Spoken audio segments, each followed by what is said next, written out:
lan sembah ringulun kapur borisang murbeng ngerat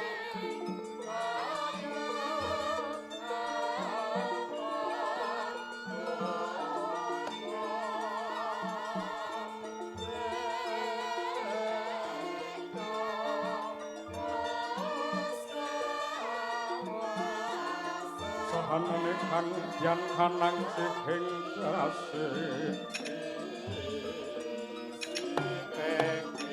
ingkang sowan kula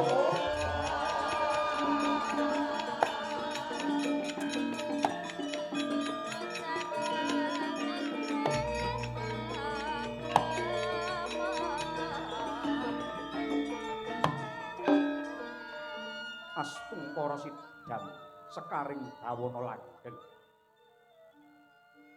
ulun waspadakake ingkang munggah ana ing bali Araras Marcukunda Manik Kahiwangan Suralaya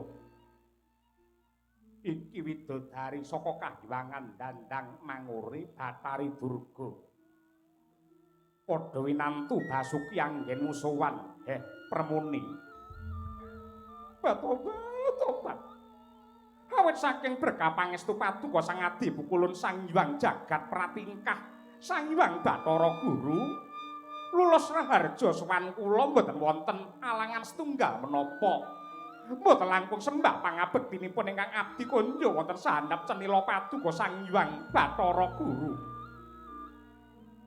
ya durga ndak tampa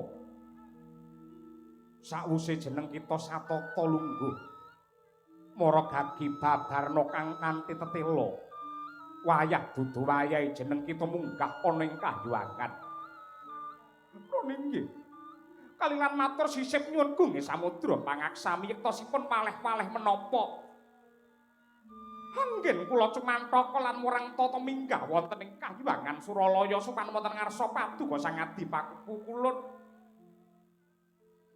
yektosipun namung badhe nyuwun prisa menapa kinten-kinten yen Bathara Guru ki mateni Semar ngoten kabotan napa pripun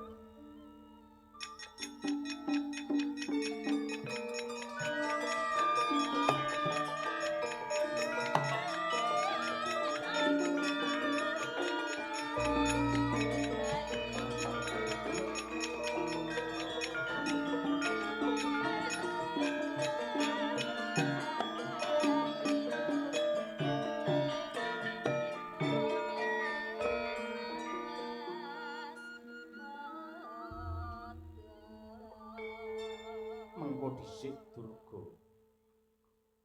Jur dosa keluputane Kiai Semar Badranaya ki apa nitik saka playune tembungmu. Jeneng kita semune merintah kelawan Bathara Guru supaya mateni kelawan Semar Badranaya. Mongko ulun wis niteni marambah makaping-kaping. Angger kayangan ketekan Bathari Durga sing maune tentrem mesti dadi tintrim. Sing maune rahayu ning ripalungguhan iki semune kebak bebendu. Lerena Durga anggenmu ngumbar marang kanepson nuruti kelawan hardane kamurkan. Wis akeh kurban-kurban ya merga saka pakartine Durga. Aja kok wujude Kiai Semar, sopir wae meh mutung musuh kowe.